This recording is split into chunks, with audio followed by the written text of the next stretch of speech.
मित्रांनो, जर तुम्ही वर्षभर उपाय टोटके करत करत थकलात आणि थोडासुद्धा फायदा होत नसल्याचे जाणवत असेल, तर जानेवारी 14 मकर संक्रांती यावर्षी 19 वर्षांनंतर दुर्मिळ योग पुनर्वसू नक्षत्रामध्ये येणार आहे, जेव्हा आकाश लाल होणार आहे. आम्ही तुम्हाला ज्या वनस्पतीच्या मुळांविषयी सांगत आहोत, जर तुम्ही ती आम्ही सांगितल्याप्रमाणे योग्य वेळी आणि शुभ मुहूर्त पाहून धारण केली, तर विश्वास ठेवा, ती धारण केल्यानंतर काही दिवसातच तुमच्या जीवनात धनवर्षा होऊ लागेल.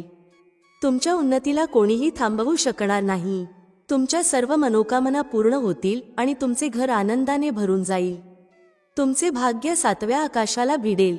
इतकी संपत्ती वाढेल की 7 पिढ्यांसाठी पुरेल. मित्रांनो, हिंदू पंचांगानुसार यावर्षी मकर संक्रांती 14 जानेवारी 2025 रोजी पौष मास कृष्ण पक्ष प्रतिपदा तिथीला मंगळवारी येत आहे, जो बजरंग बलींचा दिवस आहे. या दिवशी पुनर्वसू नक्षत्राचा योगही बनत आहे, त्यामुळे मकर संक्रांतीचे महत्त्व दुपटीने वाढले आहे. जर तुम्ही या 14 जानेवारीला येणाऱ्या मकर संक्रांतीला, जो वर्षाचा पहिला महापर्व आहे, आम्ही सांगितलेल्या वनस्पतीची मुळे फक्त धारण केली, तर तुमचे कल्याण होईल. ब्रह्मा, विष्णू आणि महेश या तिघांचा तुम्हाला आशीर्वाद मिळेल, कारण या वनस्पतीच्या मुळांमध्ये या तिन्ही देवतांचे वास्तव्य मानले गेले आहे. एकूणच संपूर्ण सृष्टी यामध्ये सामावलेली मानली जाते. जर तुम्ही मंगळवारी मकर संक्रांतीच्या दिवशी ती धारण केली, तर स्वतः बजरंग बली महाराज तुमचे सर्व संकटांपासून तुमचे रक्षण करतील, कारण ते स्वतः संकटमोचन आहेत. मित्रांनो, बघा, गोष्ट अशी आहे की आमचे काम सल्ला देण्याचे आहे. आम्ही फक्त सल्ला देऊ शकतो. तो मानणे किंवा न मानणे हे तुमच्यावर आहे. तुम्ही मानले नाही तरी आमचे 1 रुपयाचेही नुकसान होणार नाही. पण एक गोष्ट नक्की सांगते, जर तुम्ही मानलात तर आयुष्यभर आम्हाला लक्षात ठेवाल. होय, जर तुम्ही हा उपाय आजमावला तर तुम्हाला मनासारखे परिणाम मिळेल. मित्रांनो, ज्योतिषशास्त्रानुसार या मकर संक्रांतीला स्वतः भगवान विष्णू या चमत्कारी वनस्पतीवर विराजमान राहतील. याबद्दल चर्चा आपण या व्हिडिओमध्ये करणार आहोत. जर तुम्ही याच्या मुळांना आम्ही सांगितल्याप्रमाणे कोणतीही शंका न घेता धारण केले, तर तुमचे कल्याण होईल. ब्रह्मा, विष्णू आणि महेश यांचा आशीर्वाद तुम्हाला मिळेल. मग तुम्हाला धनवान होण्यापासून स्वतः विधाताही थांबवू शकणार नाहीत. मित्रांनो, या व्हिडिओमध्ये आम्ही तुम्हाला अपामार्ग या वनस्पतीविषयी सांगणार आहोत. या वनस्पतीच्या मुळांमध्ये माता गंगेचा आणि याच्या पानांमध्ये, मुळांमध्ये आणि खोडांमध्ये ब्रह्मा, विष्णू आणि महेश या तिघा देवतांचा वास आहे. म्हणजेच संपूर्ण सृष्टीचा वास या वनस्पतीमध्ये मानला जातो. जुने जाणकार लोक या वनस्पतीच्या महिमेला चांगल्या प्रकारे ओळखतात. म्हणूनच जिथे कुठे त्यांना ही चमत्कारी वनस्पती दिसते, तिथे ते तिला नक्कीच वंदन करतात. मित्रांनो, तुमच्या जीवनातील कोणतीही समस्या असो, ती रुपया पैशांशी संबंधित असो, घरगुती समस्या असो, नोकरी व्यवसायाशी संबंधित असो किंवा आरोग्यासंबंधी असो, सर्व समस्या पाहता पाहता दूर होऊन जातील. आता प्रश्न आहे की ही वनस्पती धारण कशी करायची, कुठून आणायची, ती सहजपणे कशी मिळवायची, योग्य वनस्पतीची ओळख कशी करायची आणि ती घरी आणताना कोणत्या गोष्टींचे लक्ष ठेवायचे. पण सर्वप्रथम तुम्ही व्हिडिओला लाईक करा आणि कमेंटमध्ये लिहा, हे लक्ष्मी माता, तुमचे आमच्या घरात स्वागत आहे. यामुळे स्वतः माता लक्ष्मींचे आशीर्वाद तुम्हाला मिळतील. मित्रांनो, हे झाड इतके चमत्कारी आहे की स्वतः भोलेनाथांनी माता पार्वतींना या झाडाच्या महात्म्याबद्दल सांगितले होते.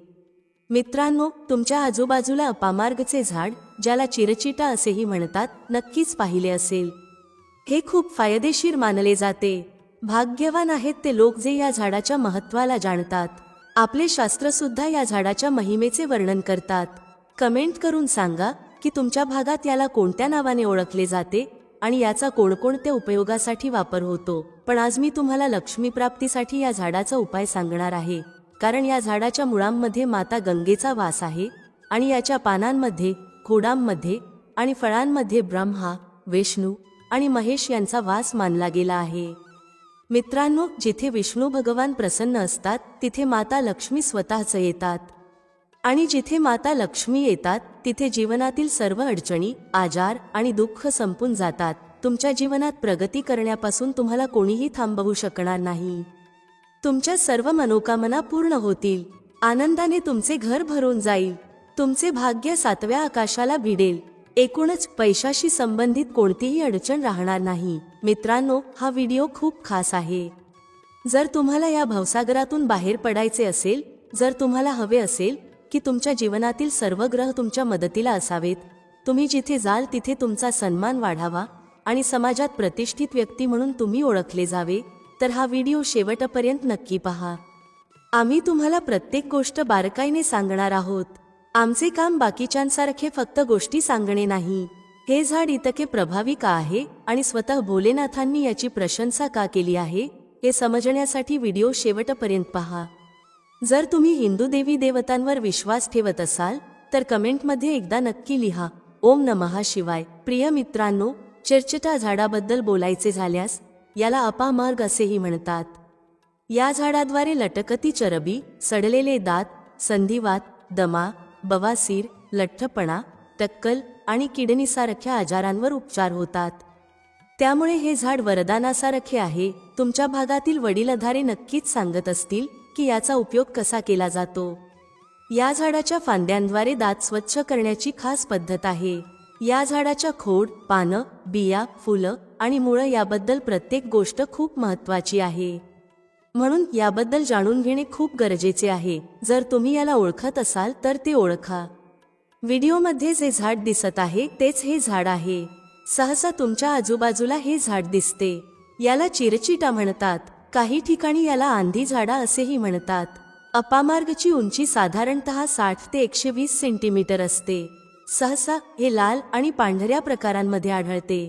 दोन्ही प्रकार फायदेशीर आहेत, पण पांढरा अपामार्ग अधिक लाभदायक आहे. आज आम्ही तुम्हाला लक्ष्मी प्राप्तीसाठी याचा तांत्रिक उपयोग सांगणार आहोत. कसा याचा उपयोग करायचा आहे आणि कसे उपाय करायचे आहेत जेणेकरून तुमच्या जीवनात आनंद, पैसा आणि गरिबीची समस्या दूर होईल. पहा मित्रांनो, आज माणूस पैसा कमवण्यासाठी काय काय करत नाही. तर तुम्ही या व्हिडिओसाठी 5 मिनिटं वेळ काढू शकत नाही का? काय माहीत, हा तुमचा शेवटचा उपाय असेल आणि त्यानंतर तुम्हाला दुसऱ्या उपायाची गरजच पडणार नाही. मित्रांनो, अपामार्गच्या बिया नुकिल्या काट्यांसारख्या असतात. याची फळं छोटी आणि गोलसर असतात. दोन्ही प्रकारच्या अपामार्गचे गुणधर्म सारखेच असतात. तरीही जसे आम्ही सांगितले, पांढरा अपामार्ग अधिक श्रेष्ठ आहे. याला फुलं लागतात. याची फळं हिवाळ्यात लागतात आणि उन्हाळ्यात पक होऊन वाळतात. यामधून तांदळाच्या दाण्यांच्या आकाराच्या बिया निघतात. हे झाड पावसाळ्यात उगवते आणि उन्हाळ्यात वाळते. आता हे झाड तुम्हाला अगदी सहज मिळेल, कारण थंडी सुरू झाली आहे. अपामार्ग हे झाड तिखट, कडवट आणि स्वभावतः उष्ण असते. हे पचनशक्ती वाढवणारे, जुलाब आणणारे, रुचिकर, वेदनाशामक, विष आणि कृमी नष्ट करणारे, मूत्रपिंडाच्या दगडांचा नाश करणारे, रक्त शुद्ध करणारे, ताप दूर करणारे, श्वसनाच्या रोगांचा नाश करणारे आणि भूक नियंत्रित करणारे आहे. यामुळेच असे म्हणतात की या झाडावर सर्व देवी देवतांचा वास असतो आणि मुख्यतः ब्रह्मा, विष्णू आणि महेश यांचा वास असतो. आता जर तुम्ही हे मंगळवारी मकर संक्रांतीच्या दिवशी धारण केले तर स्वतः संकटमोचन हनुमानजी तुमचे रक्षण करतील. चला आता थोडेसे आयुर्वेदाच्या दृष्टीने याचे फायदे समजून घेऊया. मित्रांनो, एक गोष्ट सांगते, हा उपाय केल्याने आमचा कोणताही वैयक्तिक फायदा नाही. फक्त तुमचा हा उपाय यशस्वी झाला तर आमचे उद्दिष्ट पूर्ण होईल की आम्ही कोणाची तरी मदत करू शकलो. जर तुम्ही आपले आयुर्वेद शास्त्र वाचले तर तुम्हाला हे सर्व त्यात सापडेल. आणि आम्ही ही माहिती आमच्या बाजूने देत नाही. मित्रांनो, ही माहिती शास्त्रांमध्ये नमूद केलेली आहे. आता बोलूया, जर तुमच्या जीवनात अडचणी आहेत, धनाची समस्या आहे, तर ती कशी दूर होईल. पण आधी आजारांपासून मुक्तीबद्दल जाणून घ्या. आणि आम्ही सत्य सांगतो की यापैकी कोणता न कोणता उपयोग तुमच्या आजूबाजूच्या लोकांना माहिती असेल. तुमच्या भागातही याचा उपयोग केला जात असेल. तुमचे जे वडीलधारी व्यक्ती असतील त्यांना हे झाड कशा प्रकारे उपयोगात आणायचे आहे हे माहीत असेल. आम्ही सुरुवातीपासूनच सांगितले आहे की या झाडावर सर्व देवतांचा निवास असतो. जर शनीची 7.5 असेल तर ती सुद्धा यामुळे दूर होते. मित्रांनो, तुम्हाला माहीत आहे की शनीची 7.5 ज्याच्यावर असते त्यांच्या जीवनात कधीच यश येत नाही. त्याला खूप अडचणी आणि समस्यांना सामोरे जावे लागते. हे झाड शनीच्या 7.5 सुद्धा दूर करते, कारण यावर ब्रह्मा, विष्णू आणि महेश यांचा वास आहे. म्हणूनच हे झाड खूप शक्तिशाली आहे. असे म्हणतात की समुद्रमंथनानंतर जेव्हा देवता आणि दानव यांच्यात युद्ध सुरू होते तेव्हा अमृताचे काही थेंब पृथ्वीवर पडले आणि ते थेंब याच झाडावर पडले. यामुळेच हे झाड अमृतासमान फायदेशीर मानले जाते. आता बोलूया मकर संक्रांतीच्या दिवशी याचा कोणता तांत्रिक उपाय तुमच्या जीवनाला बदलून टाकू शकतो. तर काय करायचे आहे? तुम्हाला अपामार्ग आणायचे आहे. सर्वप्रथम अपामार्गला मुळासकट उपटून घ्या. लक्षात ठेवा, मुळासकट उपटायचे आहे. त्यानंतर ते वाळवून घ्या. होय मित्रांनो, ते वाळवून घ्या. वाळल्यानंतर काय करायचे आहे? तुम्हाला ते जाळायचे आहे. जाळल्यानंतर जी राख बनेल ती लाल कपड्यात बांधायची आहे. लक्षात ठेवा, वाळवत असताना त्याचे फळ, पाने आणि मूळ यांना जपून ठेवा. मूळ थोडेसे हिरवे असतानाच कापून ठेवा. वाळल्यानंतर ते जाळून त्याची राख बनवा. ती राख लाल कपड्यात बांधा. त्यात एक कवडी ठेवा. कवडी ही माता लक्ष्मीला खूप शुभ मानली जाते. आता त्या लाल कपड्यात गाठ बांधा. त्यानंतर ते एका तांब्यात ठेवा. जर तांब्याचा लहान तांब्या असेल तर खूप चांगले, नाहीतर मातीच्या तांब्यात ठेवा. लाल कपड्याने तांब्या झाकून ठेवा. तो देवी मातेच्या समोर, माता लक्ष्मीच्या समोर आणि भगवान विष्णूंच्या समोर ठेवा. त्यानंतर ओम नमो भगवते वासुदेवाय हा मंत्र 121 वेळा म्हणा. लक्ष्मी मातेला प्रणाम करा. मनापासून आणि आत्म्यापासून प्रणाम करा. ज्या देवी देवतांना तुम्ही प्रणाम करू इच्छिता त्यांना प्रणाम करा आणि कमेंटमध्ये त्या देवी देवतांचे नाव लिहा ज्यांची विशेष कृपा तुम्हाला हवी आहे. आणि त्या देवी देवतांचे स्मरण केल्यानंतर तुम्हाला काय करायचे आहे? मनापासून क्षमा मागायची आहे. तुम्ही म्हणा, हे प्रभू, हे ईश्वर, माझ्याकडून आयुष्यात जे काही चुका झाल्या असतील, ज्या काही चुका जाणून अजाणतेपणी घडल्या असतील त्यांना माफ करा. माझे जीवन बदलून टाका. माझ्या जीवनातील अडचणी दूर करा. माझ्या आर्थिक समस्यांवर उपाय करा. माझ्या जीवनातील सर्व कठीण प्रसंग संपवा. तुम्हाला ज्या गोष्टीची इच्छा आहे ती माता राणी आणि भगवान विष्णूंना सांगा. तुमच्या जीवनातील अडचणी दूर होऊ लागतील. खास गोष्ट अशी आहे की ज्या व्यक्तीवर भगवान विष्णू प्रसन्न होतात त्याचे दोन्ही लोक सुधरतात, म्हणजेच लोक आणि परलोक दोन्ही. येथे तुम्हाला माता लक्ष्मीची कृपा प्राप्त होते, ज्यामुळे हे जीवन सुधारते आणि परलोकात वैकुंठ धाम मिळते. भगवान विष्णूंच्या कृपेने हा उपाय अत्यंत प्रभावी ठरतो. याचा उपयोग करून तुम्हाला लाभ होऊ शकतो.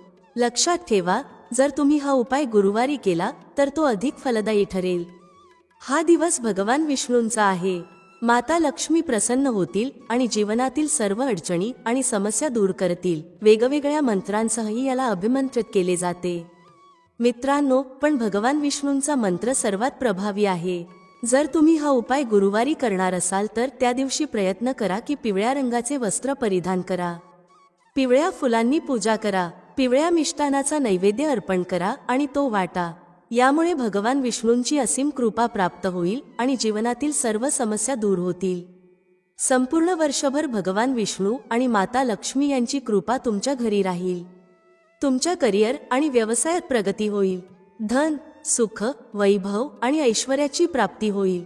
तुमचे नवग्रह सदैव तुमच्या पाठीशी उभे राहतील आणि मग तुम्हाला जीवनात कोणत्याही प्रकारच्या समस्या, कष्ट किंवा अडचणींचा सामना करावा लागणार नाही. मित्रांनो, शास्त्रांमध्ये हा उपाय अत्यंत प्रभावी मानला जातो.